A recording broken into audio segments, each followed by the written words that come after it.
Okay, so the infinity boxes. Just so I kind of know who I'm talking to, who has seen the infinity boxes? Yay, about half, a little more. Okay, great. So the infinity boxes are about exploring human perception and social interaction.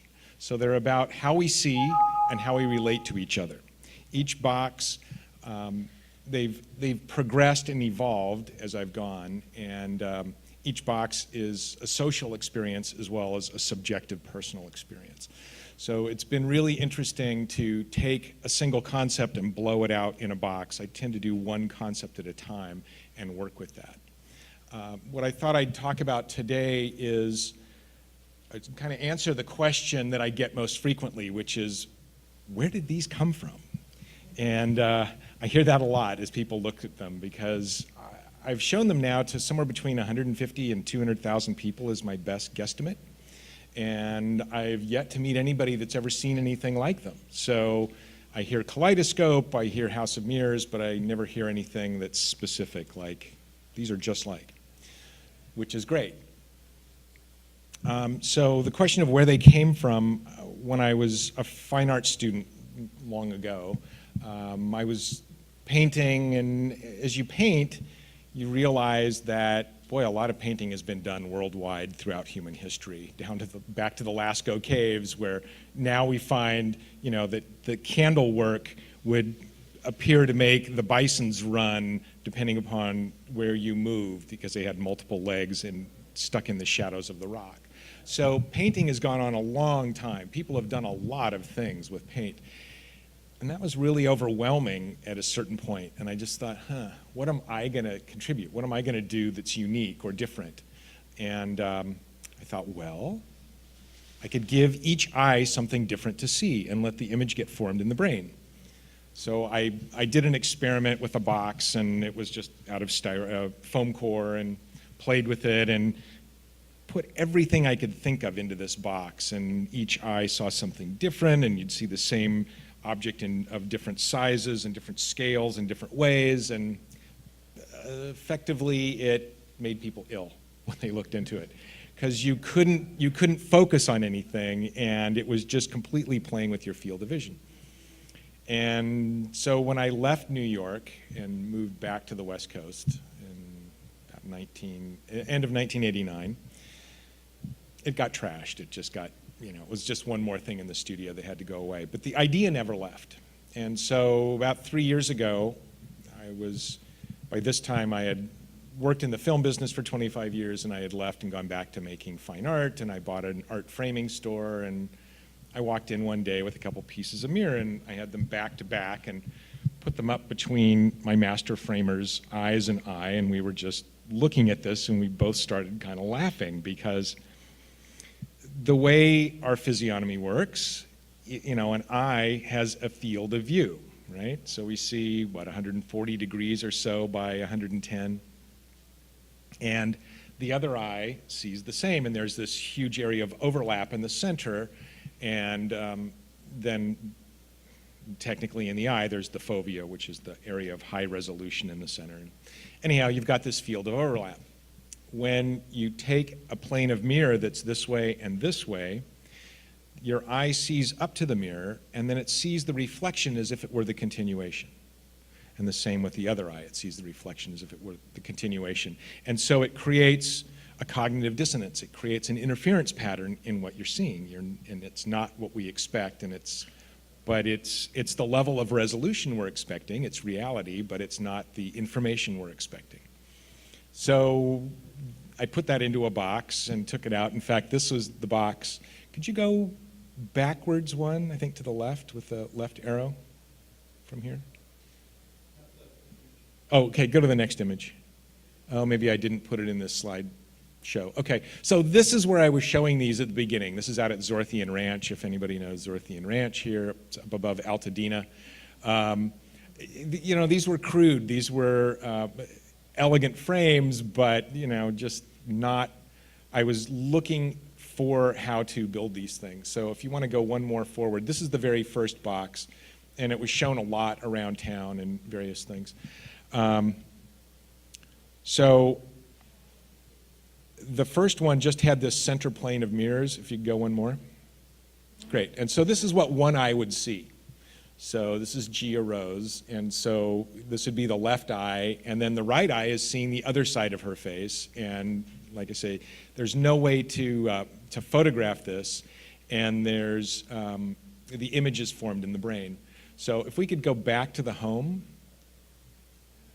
yeah, perfect. Just hit the backspace key, would be great. Should take you back up a level. No. In the upper left corner of the white plane, you'll find a little button that'll say home when you move the mouse up there. Upper left. Just go escape. Okay, upper left should, there you go. Okay, so that was box one. The next one over, right there, this is box two. So instead of a single plane of mirror where both sides are mirror facing out, I put an additional mirror going at 90 degrees. So one eye would see the other person, one eye sees a reflection of yourself. And then this is the moment when they're both experiencing, if you go back to that, this is the moment when they're both experiencing seeing their faces fuse in their brains. Yeah, right there, great. And I love that moment. It's a real connection because one eye is seeing the other person doubled, the other eye is seeing yourself doubled. So it's a way to play with each other and to play with our perception. And if you want to go back to the home, and we'll go to the third box puts a triangle in there, and this time each eye is seeing a different person. That box is out here in the lobby, straight ahead down this hall. And it's for 3 people, 1 person in each area. Go ahead and go forward, great. So this is 3 people using the box, and you bring your nose up to the edge. So get in there with 2 other people and bring your nose up to the edge, and you'll have this shared experience. And I always try and make each window as different as possible, as well as each box as different as possible. So there's always a lot to explore and play with. And then these have sort of evolved. Like I say, each box is a different experience, and they're evolving and sort of taking on a life of their own. And what's really interesting now is getting them out enough in the world that my hope is the world starts to pull. That it's not always push, but the world starts to pull them forward. So this last fall, I did the first US tour and took them across country. So they've been from the Oregon coast at a festival called Beloved to Burning Man, then to Art Prize in Grand Rapids, Michigan, which is about 430,000 people come to this event. Had about 50, 60,000 come through and see the boxes. And then they had a museum show in Rochester, New York. And it's been fascinating because they've formed and grew out of the Burning Man community and kind of the LA underground. And in the back of my mind, I was always thinking, well, these really play with my community. Are they going to play outside of this community? And really interestingly enough, they do. It's been great. So like that. And then I have a box. I brought one that's a work in progress here. This is number 11. It's called Community, and it's going to be for 4 people. It's the first one for 4. I'm looking to connect with somebody. I thought BIL was an ideal place to bring it to a community of people that get collaboration. So I'm looking for somebody that wants to work with lighting and electronics, because I have certain lighting things that I'd like to explore, and I'm looking for somebody that wants to take that and run with those ideas and bring their own creativity. So if you're interested, please come see me. Like that, I guess that's kind of what I want to say. Oh, one other thing is the connection with the social connection is a huge component of this, and it's interesting because they've evolved out of this kind of burner community and, like I say, the LA Underground and this socialization, and it's funny to see how different that is, because It's about your being present with your other person. These are boxes of mirrors that are about the other rather than primarily about the self. A mirror, is normally about us, but these are mirrors about you or them. And it takes interaction, it takes yourself to complete the interaction, to make it full.